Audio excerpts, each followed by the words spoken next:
2022 का चुनावी सफर हम दिखाएंगे आपको हर खबर। नमस्कार, मैं दिव्या त्यागी स्वागत करती हूँ आपका लाइव टीवी के इस खास कार्यक्रम यूपी का चुनावी चक्रव्यूह। आइए दिखाते हैं आपको इस खास पेशकश को और जानते हैं कि इस कार्यक्रम में किसकी बनेगी यूपी में सरकार। प्रतापगढ़ की रामपुर खास सीट का बड़ा महत्व रहा है। लगातार 40 दशकों से कांग्रेस का इस सीट पर दबदबा रहा है और इस बार भाजपा की केंद्र में व राज्य में सरकार है। इस वजह से इस सीट पर बदलाव के आसार नजर आ रहे हैं, जिसको लेकर संभावित प्रत्याशियों में जोर आजमाइश भी है। इसी के तहत कुलवंत सिंह चौहान भी इस रेस में प्रबल दावेदार नजर आ रहे हैं। आइए जानते हैं क्षेत्रवासियों को लेकर उनकी क्या है मंशा और किस विकास को लेकर कर रहे हैं मुद्दे की बात। हमारे लाइव टीवी एक्सप्रेस संवाददाता ब्रजेश त्रिवेदी के साथ खास मुलाकात। नमस्कार, मैं हूं आपका अपना होस्ट ब्रजेश कुमार त्रिवेदी और आप मेरे साथ देख रहे हैं लाइव टीवी एक्सप्रेस। इस समय उत्तर प्रदेश से चुनावी चक्रव्यूह सन 2022 में लाइव टीवी एक्सप्रेस की टीम पहुंची है प्रतापगढ़ क्षेत्र में, जहां पर श्री कुलवंत सिंह चौहान जी जो कि रामपुर खास से भावी प्रत्याशी भारतीय जनता पार्टी से हैं, और लाइव टीवी एक्सप्रेस की टीम उस क्षेत्र में मौजूद है जहां पर कहीं ना कहीं 40 सालों से कांग्रेस का दबदबा रहा है। तो ऐसी स्थिति में सबका साथ और सबका विकास, क्या वाकई में इस चेन को टूटने में भारतीय जनता पार्टी पे श्री कुलवंत सिंह चौहान जी प्रयासरत रहेंगे और कहीं ना कहीं क्या ये चैन वाकई टूटेगी? इसी के साथ हम आदरणीय कुलवंत सिंह चौहान जी से कुछ प्रश्न पूछते हैं और जवाब हमारी जनता प्रत्यक्ष सुन रही है। आपका बहुत बहुत स्वागत है हमारे चैनल लाइव टीवी एक्सप्रेस में। जी धन्यवाद। तो पहला सवाल आपसे कि हमारे उत्तर प्रदेश में जैसा कि जो विधायक बनता है, अभी तो आप प्रत्याशी हैं और हम उम्मीद करते हैं कि आपको जो है पूर्ण रूप से सीट मिले यहाँ पे। तो कहीं ना कहीं पहला सवाल, विधायक बनने के बाद ये जो चुनाव का पीरियड होता है, इस पीरियड में ही विधायक जी नजर आते हैं या उसके बाद भी नजर आते हैं?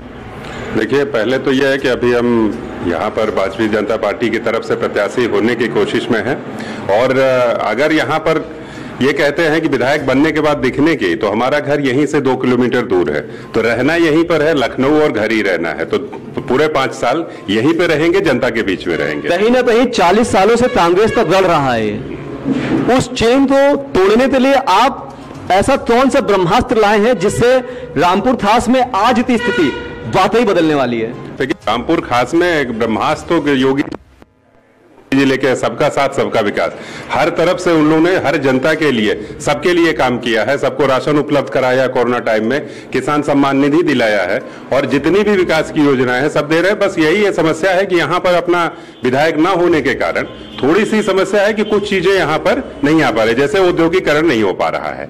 जी, कहीं ना कहीं जनता का जो मिला हुआ पॉइंट होता है, उसमें ज्यादा से ज्यादा जनता आज की डेट में 40 सालों से सिर्फ कांग्रेस तो अपना रही है। तो आपके हिसाब से क्या वाकई जनता का कहीं ना कहीं रूट भारतीय जनता पार्टी में रामपुर खास में हो रहा है? जी, पूरी तरीके से रामपुर खास में हो रहा है, क्योंकि यहाँ की जनता पूरी तरीके से रामपुर खास में बीजेपी के साथ इस समय जाने को तैयार है। बस उसको एक सही कैंडिडेट मिलना चाहिए। और 40 साल की रही बात, तो 40 साल से कांग्रेस यहाँ पर है, छल और हर चीज यहाँ पर अपना के, लेकिन यहाँ पर जो सुशासन चल रहा है योगी जी का, उसके कारण इस बार कोई भी किसी भी प्रकार की माल प्रैक्टिस नहीं होने वाली है। रामपुर खास में जातिवाद पे आपका कहते हैं? जातिवाद पे रामपुर खास में नहीं है, विकास के नाम पे वोट, विकास के नाम पे वोट हो रहा है। तो विकास के नाम पे कुछ ऐसे मुद्दे जो हमारी जनता आप तो सुन रही है, ऐसे कौन से ऐसे जरूरी मुद्दे हैं जिनको आप सामने लाना चाहते हैं? देखिए, यहाँ पर सबसे जरूरी चीज यही है कि युवाओं को रोजगार मिलना चाहिए और वो तभी होगा जब यहाँ पर कुछ औद्योगिकरण होगा। जैसे यहाँ पर जितने भी लोकल प्रोडक्ट होते हैं, आंवला ही होता है, आलू होती है, या इन सब चीजों से जो भी प्रोडक्ट बन सकता है उसको यहाँ पर बनाया जाएगा और उसका विस्तारीकरण करेंगे औद्योगिकरण के। वादे या पूरे वादे? अगर मैं यहाँ पर बन रहा हूँ प्रत्याशी, जीतता हूँ तो भी करूंगा, नहीं तो आपसे आपके चैनल के माध्यम से मैं बताना चाहता हूँ कि 1 साल के अंदर आप लोग यहाँ पर रामपुर खास में देखेंगे कम से कम 3 तरीके का उद्योग लगेगा। जैसे एक पहला लगेगा पेट बोतल का, जो प्लास्टिक की बोतल बनती है, जो आज की डेट में पूरे हर तरीके से, चाहे वो मेडिसिन में देखिए, चाहे पानी में, चाहे जूस के लिए किसी भी में यूज होती है, वो उसका लगेगा। दूसरा चीज आपके यहाँ पर जूस की फैक्ट्री लगेगी। तीसरा यहाँ पर शीत गृह, जो ये सब्जी का कोल्ड स्टोर होता है, ये बनेगा। ये तीनों 1 साल के अंदर होगा, चाहे जीते चाहे न जीते। और इसी पे बिहाफ पे आप युवाओं को रोजगार देंगे? जी, पूरी तरीके से रोजगार के युवाओं को अपने साथ में जोड़कर, क्योंकि उनको दर दर भटकना न पड़े, यहां से पलायन न करना हो। रामपुर खास में किसानों के प्रति आपका क्या उद्देश्य है? देखिए, रामपुर खास में किसानों के प्रति यह है कि ऑर्गेनिक खेती होनी यहाँ पे बहुत जरूरी है, क्योंकि हमने सुना है कि यहीं से बगल में लखनऊ के पास में एक किसान है जो कि यहाँ पर वो सब्जी उगाते हैं और सीधे दुबई भेजते हैं ऑर्गेनिक खेती करके। तो मैं उस टेक्नोलॉजी को यहाँ पे लाऊंगा और लोगों को यहाँ पर दिखाएंगे कि भाई इस तरीके से खेती करिए, कम केमिकल यूज करिए और उसके ज्यादा से ज्यादा आपको लाभ मिलेगा। महिलाओं की सुरक्षा?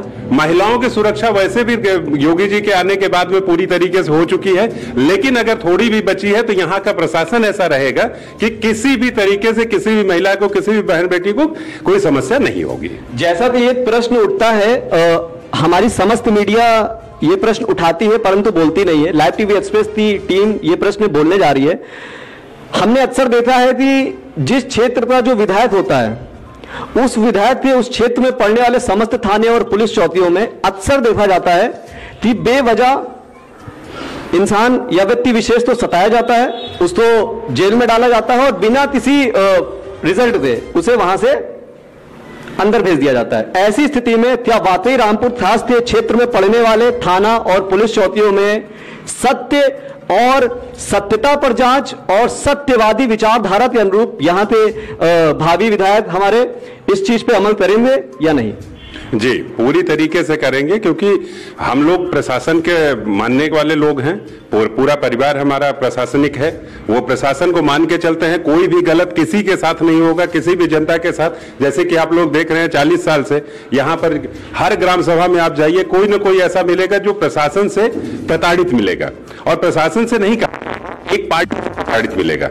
उसमें कई लोगों का नाम भी गिनाया जा सकता है, उसकी जरूरत नहीं है क्योंकि आप लोग सब जानते हैं। और अभी भी आप देखिए रामपुर खास में किसी को गौ तस्करी में डाल दिया जा रहा है, किसी को किसी और समस्या में डाल रहे हैं, जबकि यहाँ पर ऐसी कोई समस्या है नहीं, लेकिन कोई बीजेपी कर रहा है, इसलिए आप उसको परेशान कर रहे हैं। ये जनता देख रही है। और आगे आने वाले 5 सालों में यहाँ जब बीजेपी का विधायक बनेगा तो सबको थाने के चक्कर लगाने की जरूरत नहीं पड़ेगी, कोई भी परेशान करने वाला नहीं होगा। सबके कोई भी समस्या होगी उस पर निष्पक्ष जांच होगी। तो यहाँ पे लाइव टीवी एक्सप्रेस की टीम का जो सवाल और जो आदरणीय तुलवंत सिंह चौहान जी का जवाब है वो आप सबके सामने है। निर्णय आप सबके सामने है, निर्णय रामपुर खास के सामने है, निर्णय प्रतापगढ़ क्षेत्र के सामने है। चुनना आपको है तो कहीं ना कहीं सबका साथ सबका विकास और एक बार फिर भाजपा सरकार, ये स्लोगन अगर इन 40 सालों में बदलता है तो जो सवालों पे कटाक्ष और जिन कटाक्षों के उत्तर हमें प्राप्त हुए हैं वो कहीं ना कहीं लाइव टीवी एक्सप्रेस के लिए भी अच्छी चीज है और जनता उसे साक्षात सुन रही है। और मैं लाइव टीवी के माध्यम से मैं आप सभी को, देशवासियों को, प्रदेशवासियों को, क्षेत्रवासियों को कल गणतंत्र दिवस की शुभकामना देता हूं। तो आप सभी को लाइव टीवी एक्सप्रेस की तरफ से और तुलवंत सिंह चौहान जी की तरफ से 26 जनवरी की हार्दिक शुभकामनाएं। सुरक्षित रहिए और स्वस्थ रहिए, व्यस्त रहिए, मस्त रहिए और लाइव टीवी एक्सप्रेस की तरफ से जबरदस्त रहिए, परंतु विधानसभा चुनाव में उसी को चुनिए जो आपके बारे में सोच रहा है। क्योंकि आज आप कैमरा पर्सन अनिकेत के साथ Brajesh Trivedi, live TV express, Uttar Pradesh. दिवस है तो आप सारे लोग जो है, तो आप सभी ने देखा यूपी का चुनावी चक्रव्यूह, जिसमें जनता ने 2022 के आने वाले चुनाव को लेकर अपनी अपनी बातें साझा की। तो इसी 2022 के चुनावी दौरे के साथ जुड़े रहने के लिए जुड़िए हमारे